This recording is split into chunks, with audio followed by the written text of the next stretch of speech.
Olá, meu nome é Luciano Moraes, pós-doutor em música pela Universidade de São Paulo e estou aqui para fazer o que provavelmente vai ser o meu último vídeo do ano de 2020. Esse ano que foi extremamente complicado, extremamente exigente para todos nós. E provavelmente esse vai ser o último vídeo do canal deste ano, então já vou desejando aqui os melhores votos de fiquem em casa e curtam as festas com as pessoas com o máximo de segurança possível, tá? Que é o que nós estamos fazendo, inclusive, a minha família tem feito isso. Mas é um momento, eu acho que de fazer um pequeno balanço no canal, do canal Conversa de Violonista, que começou há cerca de 2 anos e meio, né? Ele não tem recebido vídeos muito novos ultimamente, mas essas pílulas ou esses pequenos vídeos de 2, 3 minutos que tem aparecido na timeline, nas redes sociais de vocês, a gente deve a uma equipe muito legal que tem feito o recorte dos vídeos maiores, tá? Então na verdade são vídeos antigos. Você pode perceber que nos últimos vídeos eu estou de cabelo cortado, né? Na verdade a última vez que eu cortei o meu cabelo foi em janeiro de 2020, tá? E hoje eu estou fazendo essa gravação dia 18 de dezembro de 2020, tá? Então estou respeitando muito religiosamente a quarentena e esse período me deu a oportunidade de desenvolver algumas técnicas de ensino online, de ensino à distância. Essa questão como é que se diz, do home office, né? E das possibilidades que a gente tem de estabelecer contatos através das telas é uma coisa que tem sido muito discutida. Mas com uma certa dose de boa vontade, tanto de um lado quanto no outro, é possível desenvolver alguns processos pedagógicos muito interessantes por esses canais. Vários alunos meus que têm testado essas plataformas têm queixas, têm críticas, sabem das minhas queixas e das minhas críticas, mas a gente está num momento em que a gente não tem muitas condições de discutir e a gente precisa se adaptar a esse momento. Esperando que essas promessas da vacina para 2020 possam fazer a gente restituir a vida normal aos poucos. Tá? O que ficou mais patente assim nesse período para mim é a necessidade da gente desenvolver uma noção de conversa, uma noção de diálogo. Não por acaso esse é o título do canal, mas a palavra talvez nem eu tivesse tanta dimensão do alcance dela quando eu comecei a fazer os vídeos aqui. E neste vídeo a gente vai discutir algumas coisas interessantes, a meu ver, né, sobre essa noção de que tocar um instrumento musical é sempre um diálogo, é sempre uma conversa.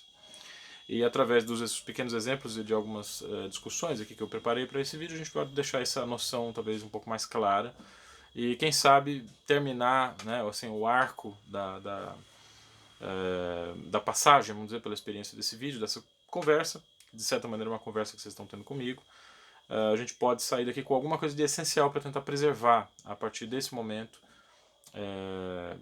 e dessa situação realmente bastante difícil que a gente tem vivido, tá? Com a situação do Covid-19. Tese central do vídeo. Tocar um instrumento musical é sempre uma conversa, é sempre um diálogo. Isso não é uma coisa muito evidente porque a vivência do músico, a vivência do violonista, assim, iconicamente é representada através do solitário artista dentro de uma sala, dentro de um estúdio, onde ele desenvolve suas ideias praticamente num diálogo consigo mesmo e com uma expressão também individual muito particular. Essa expressão não é algo que você encontra em todos os lugares da civilização, ela tem que se instaurar algo definitivamente novo, né? A gente está comemorando os 200 e sei lá, tralalá, de nascimento, morte, sei lá, de nascimento de Beethoven, né? E o Beethoven inaugura essa ideia, que na verdade não é ele que inaugura, é uma certa utilização da contribuição de Beethoven, que inaugurou essa ideia de que o artista instaura novidades no mundo, né? Eu sou contra totalmente isso, eu acho que Beethoven não teria sido o que ele foi sem Haydn, sem Mozart e sem Bach. E sem Handel também, que ele gostava inclusive mais que de Bach, né? Um artista é sempre uma conversa, um artista é sempre um diálogo. E eu acho que o aspecto do diálogo é justamente o que tem sido negligenciado nas nossas vivências culturais, nas nossas vivências artísticas, e é por isso que eu estou tentando discutir esse aspecto aqui. Não é uma coisa totalmente intuitiva, como eu falei, a gente herdou já de muitas décadas, séculos talvez, essa ideia de que o artista é um ato inaugural, né?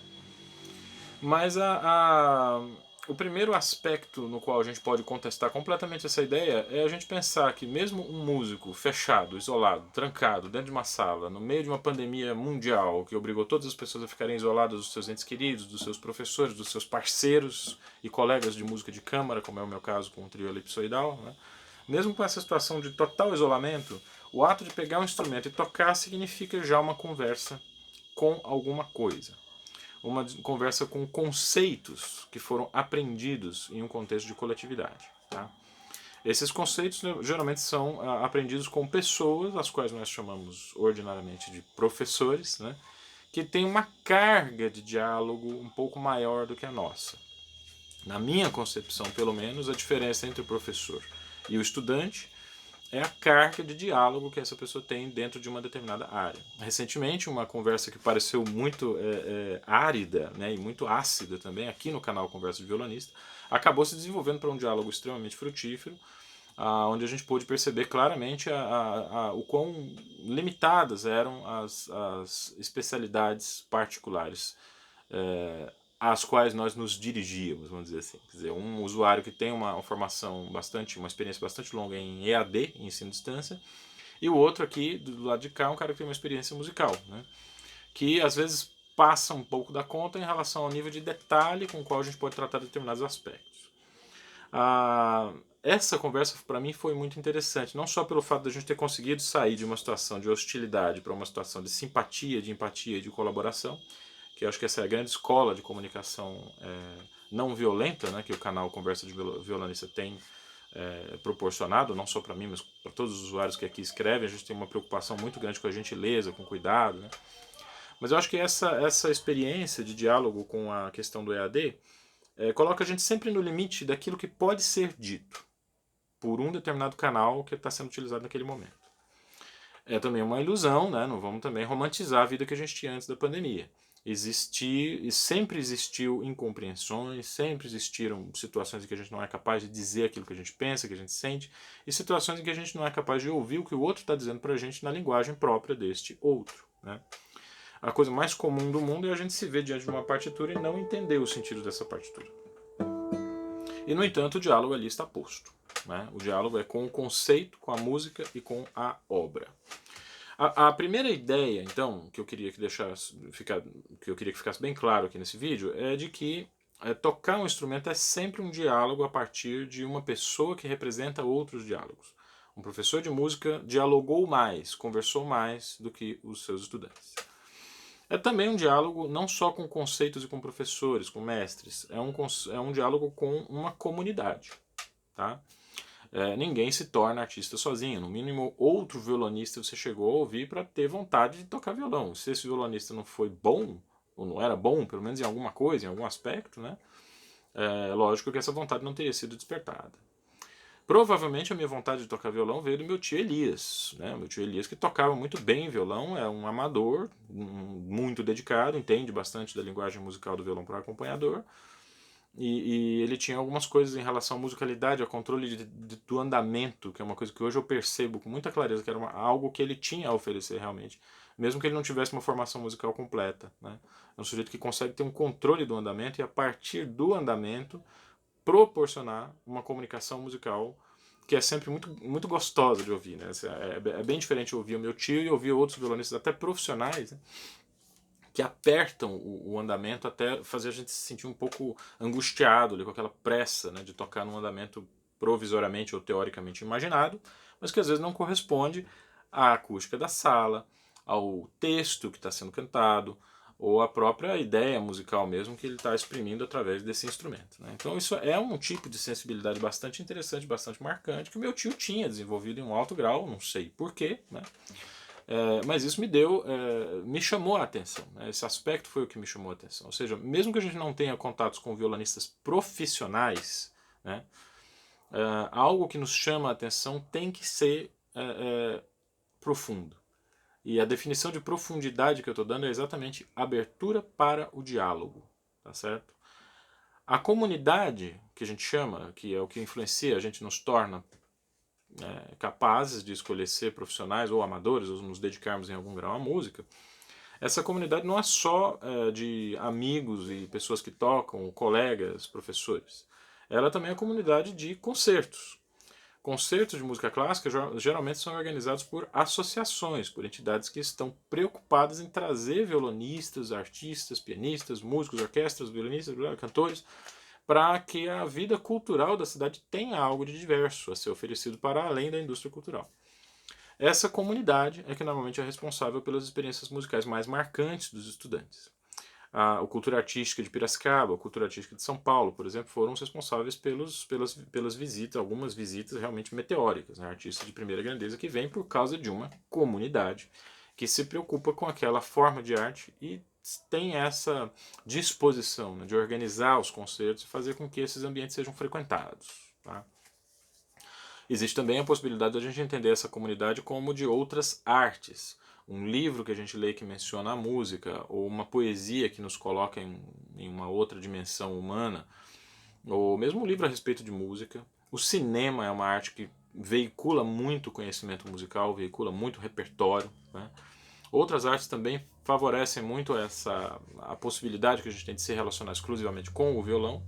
Daí quando a gente ganha o violão e vai para uma sala e começa a estudar o conteúdo que o professor passa para a gente percebe finalmente que a gente está dialogando mesmo com outras artes. Quantos de vocês não experimentaram a vontade de aprender a tocar um instrumento por causa de um filme? Né? Isso é um diálogo também. E existe também uma espécie de comunidade expandida que a gente pode imaginar essa comunidade a partir do advento das gravações. Desde 1877 a possibilidade de registros fonográficos está muito presente na vida dos fruidores de música. E essa fruição à distância, né, já é algo que define ou determina a vivência musical que a gente tem. De cara, nós temos fonogramas fixos que registram os bons e os maus momentos dos artistas. Isso mudou totalmente a forma como os artistas se relacionavam com o seu próprio objeto de estudo, porque a conversa que eles estavam tendo com o seu público iria acontecer através de um meio que registraria tudo aquilo que eles registraram, inclusive aquilo que foi resultado de pequenos acidentes, pequenos equívocos, erros de nota, trastejamentos, etc.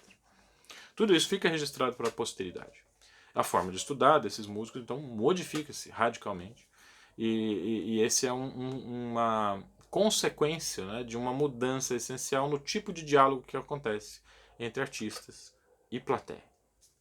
Aqui nós temos agora a internet, que tem deixado a gente um pouco mais relaxado em relação a erros de notas, né? Essa quantidade absurda de lives que tem acontecido em qualidades técnicas e sonoras absolutamente pavorosas, né? Eu realmente questiono se essas lives são um ponto de partida seguro para os músicos, porque eu, sinceramente, às vezes eu vejo algumas lives que são transmitidas com uma qualidade sonora tão ruim que eu me pergunto se o Luciano, de 12 anos de idade, teria se interessado por esse violão caso fosse essa a referência que tivesse ali em volta dele. Né? Mas enfim, essa ideia geral de que estudar um instrumento é sempre um diálogo, ela pode ser pensada também em uma outra chave. Não é só a comunidade, as pessoas que estão em volta de nós, ou as pessoas que chegam até nós através dos registros fonográficos, gravações, internet, vídeos e discos. Nós também dialogamos com a história. E esse diálogo é um diálogo extremamente abstrato, porque afinal uma figura histórica não está entre nós, não é ela que está dialogando. É um filtro que aconteceu pela indústria cultural, né, e que fez chegar até nós uma determinada versão daquela pessoa com a qual nós estamos dialogando. Beethoven, por exemplo, não é o Beethoven que a gente conhece dos filmes ou das histórias que estão registradas no cinema. O Beethoven original, né, era uma figura que provavelmente poucos de nós gostaria de sentar para jantar com ele. Né? Era uma pessoa de difícil trato, mas era um cara extremamente dedicado a causas sociais. Tá? Ele participou com muito entusiasmo da comemoração da queda da Bastilha, era um entusiasta da Revolução Francesa, sem dúvida seria uma pessoa de esquerda hoje, né? Mas ele não tinha esse trato pessoal, né, que talvez a gente associe com os artistas celebridades, que precisam se apresentar muito bonitinhos, penteados, cheirosos, falar coisas legais a respeito da paz mundial e tal. Beethoven nunca teve essa polidez, assim, vamos dizer, e talvez se encaixasse de maneira diferente nesse mundo de hoje. De qualquer maneira, esse lado mais difícil trato de Beethoven foi filtrado pela indústria cultural. E o que nós temos à disposição para usufruir de Beethoven é realmente a sua obra. E uma obra também que é selecionada. A gente não tem acesso à totalidade das coisas que ele fez. Algumas peças são mais conhecidas do que outras. E a gente tem uma ideia também, aquela ideia dos 3 períodos, né? Da primeira fase da produção de Beethoven, que era mais clássica, a segunda fase um pouco mais revolucionária, a terceira fase mais abstrata, quase antecipando algumas coisas da música do século XX, né? Que é um discurso, foi acadêmico esse discurso durante um tempo, mas é a própria academia que tem se encarregado de desconstruir esse discurso. Obras como a Sonata Appassionata, por exemplo, pertencem cronologicamente ao primeiro período, mas a linguagem dela já é do segundo. Quartetos de cordas como o Opus 35 estão no terceiro período, mas a linguagem formal e estrutural é do primeiro, é o Beethoven revisitando os padrões clássicos. Né? Então tem muita coisa mais complexa a ser discutida nessas obras da indústria cultural do que aquilo que chega para nós. O diálogo precisa ser estabelecido com uma franqueza muito grande, no sentido de que nós não temos acesso realmente à história com a qual a gente dialoga. Nós estamos dialogando com uma determinada filtragem dessa história. Eu estou me lembrando aqui agora de um grande amigo que eu tenho, Luiz Signatis, professor de comunicação da Universidade Federal de Goiás. Eu assisti a defesa de doutorado dele na USP, deve ter sido em 2002. Estava lá na banca o grande Ottaviani, um dos maiores nomes da comunicação, um grande filósofo também. Ele estava presente na banca, foi uma das últimas bancas de que ele participou, acho que ele morreu coisa de 3 ou 4 anos depois. E Ottaviani, eu lembro de ter tido um embate mais acalorado com os Signatis, justamente por causa dessa incredulidade, né, de estabelecer contatos vitais através dos sistemas. Vamos explicar isso. O filósofo alemão Jürgen Habermas calcou a sua teoria da ação comunicativa a partir de uma noção de que a gente está sempre tentando mediar dois setores da nossa existência. O mundo da vida, de um lado, e o mundo dos sistemas, de outro. O mundo da vida é o lugar do amor, da solidariedade, da fraternidade, da liberdade total, do relacionamento e daquelas ligações pessoais que se dão em uma chave que não é a do interesse, né? É a do querer. Né? O mundo da vida é o mundo que media a nossa relação com os amigos, com os nossos amores, com as nossas famílias, né? Das quais agora a gente está terrivelmente afastado por causa da pandemia, estamos reavaliando todos o sentido que essas pessoas têm na vida da gente. Né? Mas de outro lado, a gente tem o mundo do sistema, que é um mundo que é mediado por empresas, por corporações. Aí você fala, mas isso aí é o mundo do trabalho. Deem uma olhada no que está acontecendo com a ideia do home office para vocês verem como o mundo dos sistemas pode, de fato, invadir e se apropriar completamente da nossa vida. Ou seja, o mundo dos sistemas, apesar dele ser diferente do mundo da vida, ele tem regras diferentes, tem objetivos diferentes, tem uma racionalidade outra e uma maneira de, vamos dizer assim, organizar a relação entre meios e fins que não existe no mundo da vida. No mundo da vida a gente observa o crescimento das coisas com uma expectativa de resultado muito diferente. Se é que a gente tem essa expectativa toda de resultado. Quando eu olho para meus filhos crescendo, eu não tenho uma expectativa cronogramada, né? Eu não tenho um cronograma de crescimento e desenvolvimento. Eu quero que eles sejam felizes. Claro que a gente está atento a alguns aspectos, né, do desenvolvimento deles, mas se não houver esse aspecto do desenvolvimento, como é o caso dos pais de crianças especiais, existe uma maneira de se relacionar afetivamente com elas, mesmo que esse cronograma de desenvolvimento não seja atendido. Né? Então a ideia de cronograma, a ideia de sistematização é muito refratária à ideia de vida. E a pandemia tem demonstrado que existe uma tensão entre o mundo da vida e o mundo dos sistemas, que a gente está sempre tentando resolver de alguma forma. Para que serve esse diálogo entre o mundo da vida e o mundo dos sistemas? Exatamente para a gente saber de que a gente está falando quando nos dedicamos aos nossos amores. Se vocês amam a música e amam o violão, é preciso ter uma ideia totalmente desestruturada, que é a característica do mundo da vida, mas é preciso também ter uma certa capacidade de estruturação das atividades que vocês fazem com o instrumento, que é a característica do mundo dos sistemas. Sem essa sistematização é impossível progredir no instrumento. Um aluno que eu arranjei recentemente me disse isso de uma forma que me espantou. Não que seja exatamente uma novidade para mim, mas a maneira como ele colocou isso realmente me deixou bastante impressionado. Né? Que é preciso no estudo que a gente saiba o que fazer, quer dizer, um cronograma quase que médico, assim, você vai fazer tal coisa para conseguir desenvolver o seu potencial, para conseguir se aperfeiçoar no violão. Né? Sem esse cronograma, a gente está espadanando na água e sem ir para direção nenhuma. E isso pode ser muito frustrante para o mundo da vida dessa pessoa, aonde o violão tem uma função muito importante. Tá? Então não se trata, de fato, da gente renegar completamente o mundo dos sistemas, né? Mas se trata de uma tentativa, né, vamos dizer assim, e esse foi um embate entre o Luiz Ignatius e o Ottaviani, né, que o Ottaviani duvidava muito da capacidade que o mundo da vida tinha de colonizar o mundo dos sistemas, da mesma maneira como o mundo dos sistemas costuma colonizar o mundo da vida. Né. Tá cheio de livros de autoajuda que ensinam a gente a se relacionar com as pessoas através de racionalidades baseadas em resultados, meios para atingir determinados fins. Né. Essa é uma forma de colonização do mundo da vida pelo mundo dos sistemas. E o Signatis queria inverter isso. Ele tem um livro muito interessante chamado A Sombra e o Avesso da Luz. A gente pode comentar sobre esse livro aqui em algum outro momento. Mas havia nesse texto uma proposta velada, né, de que existe a possibilidade de a gente colonizar o mundo dos sistemas. Né, e transformar as instituições em algo que possa atender prioritariamente aos anseios humanistas. Ottaviani ficou arrepiado com isso e disse que não tinha nenhuma condição. Ele era um cara totalmente pessimista em relação a isso.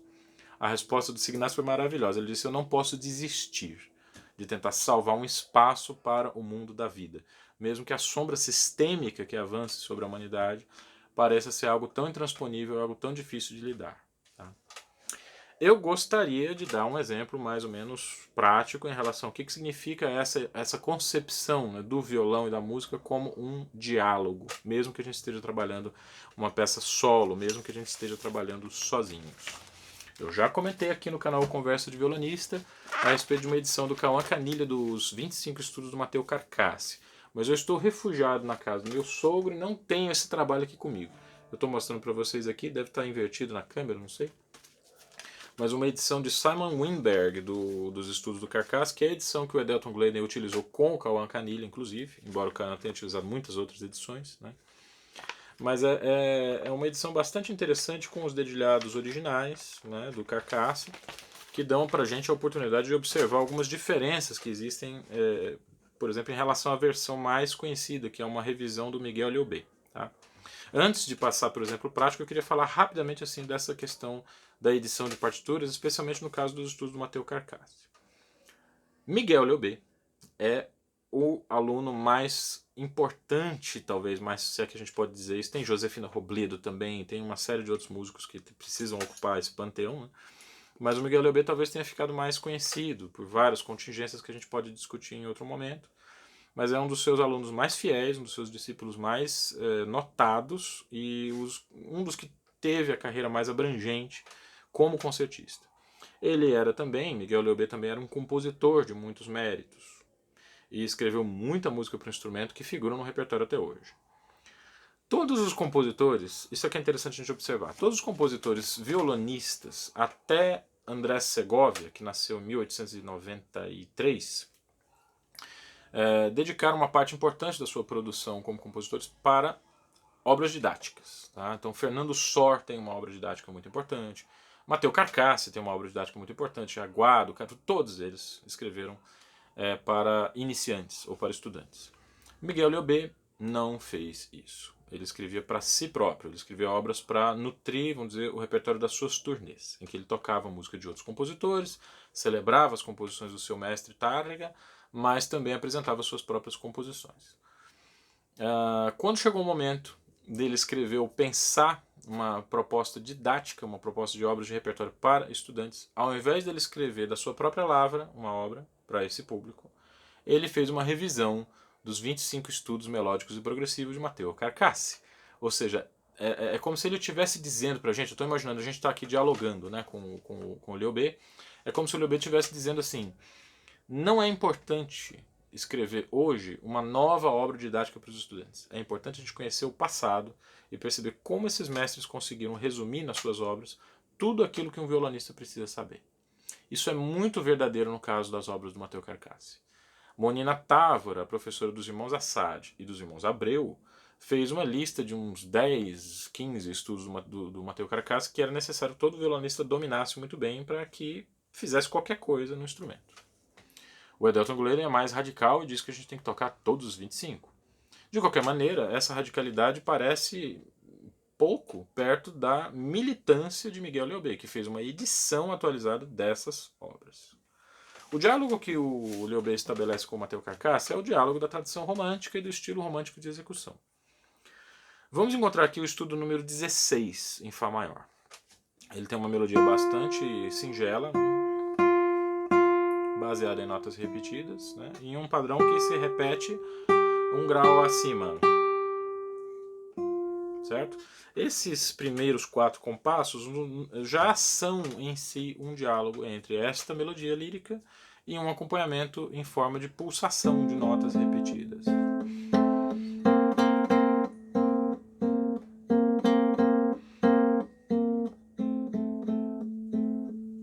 Certo? É um acompanhamento bastante simples. A harmonia está na primeira inversão, né? Uma coisa que não era muito comum acontecer, uma peça ser apresentada assim, sem ser no seu estado fundamental, não é um acorde de Fá maior. Né? O Carcasse começa com um acorde em segunda inversão, a gente está ouvindo a nota Lá aqui, não a nota Fá, que seria a tônica. Né? Agora, o diálogo que está estabelecido entre a melodia e o acompanhamento às vezes passa desapercebido de muitos violonistas. A gente escuta execuções de estudantes assim.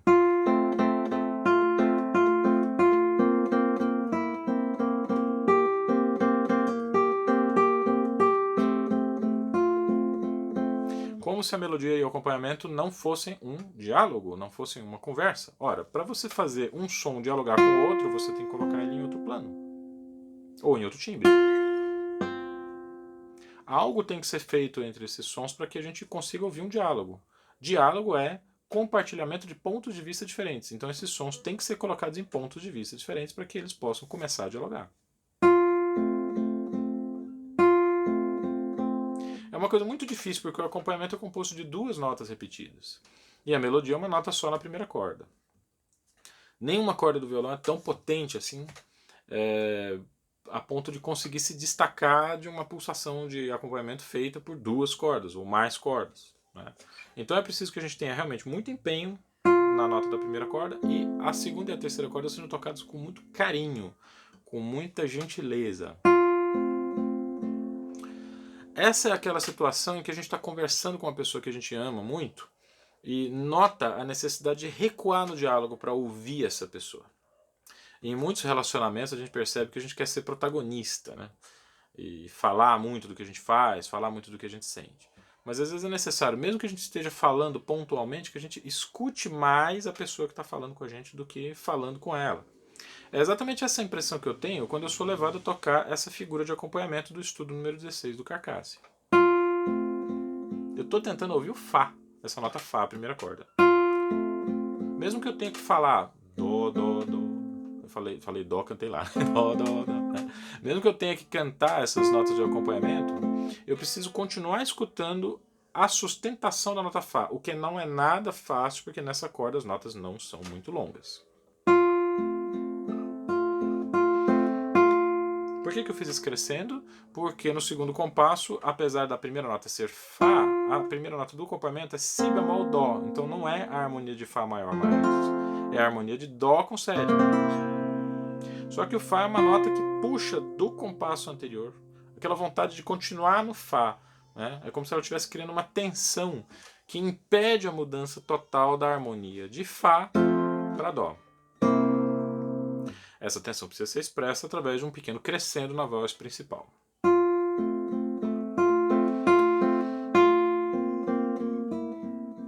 E o próprio Carcasse marca na partitura um decrescendo entre este Fá e este Mi, que seria a resolução da harmonia. Ou seja, o Carcasse está dando algumas pistas de como essa música deve ser tocada. Só que todas essas pistas começam pela procura de uma noção dessa partitura que se baseia na ideia de, novamente, diálogo, conversa. Tá? Tem uma ideia interessante no segundo compasso dessa peça que eu queria compartilhar.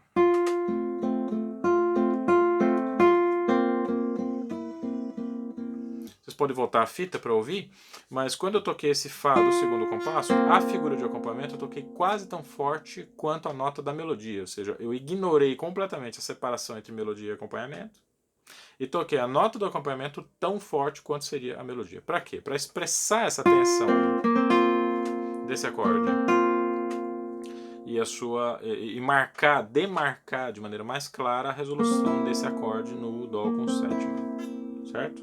Então, quando a gente fala que uma peça do período clássico romântico precisa ser tocada com uma separação muito nítida entre melodia e acompanhamento, a gente também está falando parte da verdade. Tá? Em alguns momentos o acompanhamento precisa se sobrepor à melodia, por razões acústicas, por razões harmônicas, por razões de frase, por razões formais. Tá?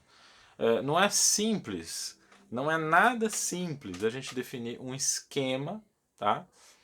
Ou seja, um sistema, como eu falei antes, o mundo dos sistemas não pode normatizar o mundo da vida. É claro que existem regras que precisam ser seguidas e elas atuam como pontos de partida para a construção da nossa interpretação. Mas cada obra do repertório vai exigir um posicionamento distinto em relação a essas regras. E era isso que o meu amigo Luiz Ignazio queria dizer quando ele falava da necessidade de tentar, pelo menos, fazer com que o mundo da vida colonizasse o mundo do sistema. Tá?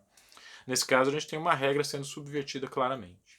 E existe uma razão muito boa para isso, que é que esse estudo é extremamente singelo. Todo o mapa harmônico dele, estudo número 16, tá? Dos 25 estudos melódicos e progressivos do Carcasse. Todo o mapa harmônico desse estudo precisa ser transmitido para o ouvinte com uma quantidade de notas muito pequena. Sabe? São notinhas, uma notinha aqui, uma notinha ali, o acompanhamento sempre tem duas notas pulsando ali. Tem muito pouco material para expressar todo o caminho harmônico que o Carcasse desenvolveu. Então o intérprete precisa ser enfático e precisa lançar mão de ferramentas que são muito característicos da escuta. Sempre que a gente escuta, a gente consegue compartilhar experiências, ideias, filosofias, e a gente às vezes se torna aquele outro que a gente está ouvindo. A ideia da gente se colocar no lugar do outro vem de um desenvolvimento da nossa capacidade de escuta.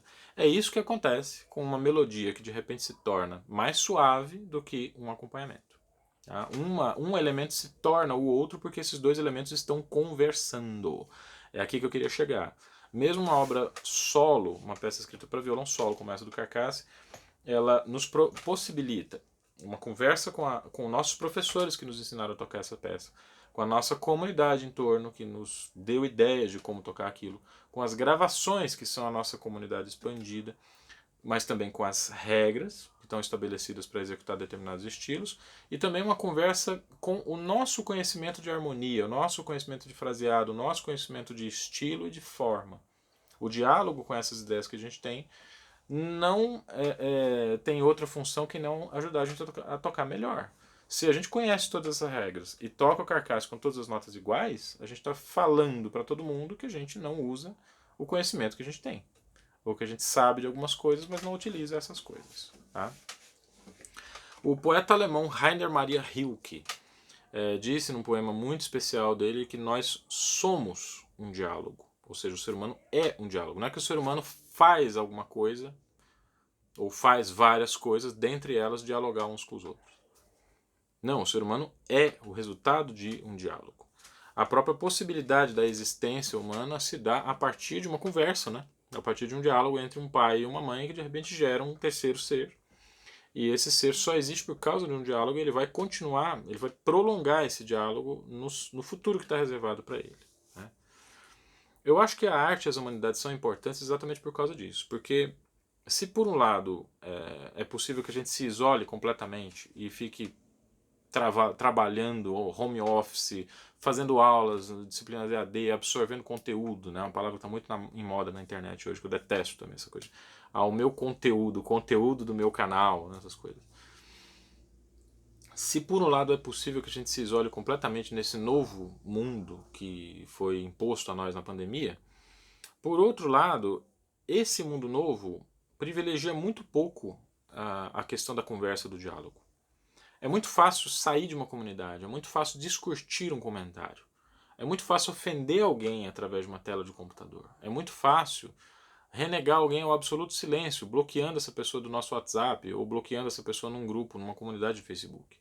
Claro que todos esses procedimentos violentos e excludentes podem ser realizados também offline. Não foi a internet que inventou a exclusão, a expulsão, não foi a internet que inventou a não aceitação das pessoas como elas são. Não foi a internet que tornou os seres humanos violentos. Ela simplesmente facilitou o exercer dessa violência abstrata, né? E isso acontece em alguns momentos, eu acho que é absolutamente necessário. Tem muita gente aí que a gente tem que bloquear mesmo das redes sociais. Mas eu acho que apesar dessa necessidade de a gente se proteger, de se preservar, existe também a necessidade de construir pontes, de construir diálogos com essas pessoas mesmo, né? O que faz com que a gente treine e exerça a capacidade de dialogar são as humanidades e as artes. Eu não consigo imaginar um outro tipo de atividade que nos proporcione isso como um elemento central, absolutamente central. É claro que tudo que a gente faz é resultado de conversa, é resultado de diálogo. E o diálogo pode estar presente em qualquer tipo de situação. Mas no caso das artes especificamente, não é que o diálogo e a conversa sejam um elemento central das artes. As artes, ou uma boa obra de arte, é a conversa e o diálogo acontecendo. Um exemplo? Vocês podem ouvir uma obra, por exemplo, de Arnold Schoenberg e achar que não entendem nada dessa música e por isso não gostar dela. Nesse ponto, vocês têm toda a razão. Uma obra que a gente não entende é muito mais difícil a gente não gostar. Embora seja possível também a gente ter alguma atração justamente pelo estranhamento. Agora, essa atração pelo estranhamento, ela não deixa de ser um mero fetiche se a gente não transforma esse estranhamento em um movimento. Quando a gente ouve as obras que estavam sendo escritas em Viena na virada do século XIX para o século XX, quando a gente ouve Mahler, que é o cara para quem Schoenberg dedicou o seu Tratado de Harmonia, em 1911, inclusive o ano da morte de Mahler, a gente começa a entender os motivos dessas composições. Vai ficando cada vez mais claro que aquele caminho que Schoenberg trilhou, que ele inventou, tinha que ter sido tomado naquele momento. E aí vem relações de como é que eu vou dizer, de agregação de sentido, talvez, né? Através das quais nós podemos abrir caminho na direção de obras que são absolutamente herméticas para nós em um primeiro momento. Tá? Então, essa noção de que a incompreensão também faz parte do diálogo, ela é fundamental, porque a partir do momento que quando você diz assim, eu não entendi, você pede para a pessoa falar de novo. Uma grande obra de arte que a gente não entendeu, a gente pede para ser ouvida novamente. A gente visita essa obra mais uma vez e vai procurar ler a respeito dos autores, dos compositores, a respeito dos intérpretes que tocaram essa peça pela primeira vez. A contingência social, né, que gerou esta obra, ou como um protesto, ou como uma acomodação. Né. Muitos têm falado a respeito de uma espécie de paridade assim, da repressão nazista às artes em relação ao que acontece hoje no Brasil. Né. Acredito que tem uma certa semelhança, mas também há diferenças muito importantes. Qualquer que seja a posição que a gente tome diante desse cenário, conhecer essas diferenças é fundamental para todos os lados. Seja você a favor do governo atual ou contra o governo atual, conhecer a história, conhecer a que levou essa história e as contingências específicas do nosso tempo, é uma situação, ou quase que um imperativo fundamental para que a gente consiga se posicionar de maneira assertiva, coerente, clara e produtiva em relação aos acontecimentos que nos cercam. Né? Ora, o canal chama-se Conversa de Violonista. Como eu falei, 2 anos e meio atrás, quando eu comecei a produzir os vídeos para o canal, talvez eu não tivesse essa dimensão, né, do quanto a ideia da conversa é importante para as artes, para mim especialmente, e para o canal. Eu conheci muita gente boa, estou fazendo amizades por causa do canal, uma comunidade verdadeiramente simpática, produtiva, afetuosa, alegre, bonita, generosa, gentil, né? Tem se formado em torno desse canal, em torno da música, do violão, né? E isso tem nutrido muito as minhas aulas particulares, né? Eu sou professor, eu dou aula em São Paulo, apesar de todos os meus alunos estarem agora nas atividades online, né? Esses alunos têm... Eu tenho encontrado gente em lugares muito diversos que eu não poderia jamais ter conhecido se não fosse um ambiente online, né? Mas eu acho que tudo que tem sido feito de positivo nesse canal até hoje foi feito porque nem eu, nem essas pessoas que estão interagindo comigo se esqueceu da característica mais importante da vivência artística e da vivência humana, que é o diálogo, a conversa, o respeito e a escuta mútua. Nós precisamos ser capazes de manter esse cuidado, né, esse zelo com a escuta mútua e com o diálogo, quando toda essa situação que a gente está enfrentando passar. Tá chegando vacina, muita discussão a respeito da utilidade dessas vacinas, a respeito da efetividade, da eficácia. Enfim, não é o momento aqui do canal para a gente discutir isso, mas todo mundo que se preocupa com violão e com arte está acostumado a parar, ouvir e aprender. Eu peço a vocês encarecidamente que procurem aprofundar essa experiência e desenvolver essa experiência nas pessoas que são próximas de vocês. É só através do diálogo que a gente vai conseguir sair dessa situação. E mais importante do que sair dessa situação, aprender com essa situação para que a gente não caia nela de novo em um futuro próximo. Era isso.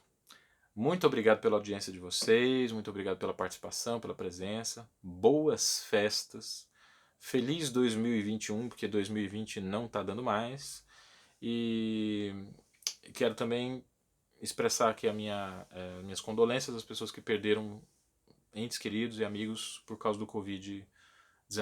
Tá? Pouco se tem dito a respeito disso, mas a gente já tem um número de vítimas suficiente para que cada porta do Brasil, cada pessoa já conheça alguém que faleceu, ou que passou por períodos muito difíceis, ou que teve sequelas que ainda estão sendo mapeadas. Tá? Então eu quero me dirigir a essas pessoas com o máximo da minha solidariedade e dizer que todo o esforço de isolamento que eu tenho feito tem sido por essas pessoas, para que a gente possa conter o avanço do vírus e escapar o máximo de número de pessoas possível do outro lado. Tá? O mais importante do que é dialogar é a gente se manter vivo, porque sem a vida não há diálogo. Um grande abraço para vocês e até o próximo Conversa de Violinista.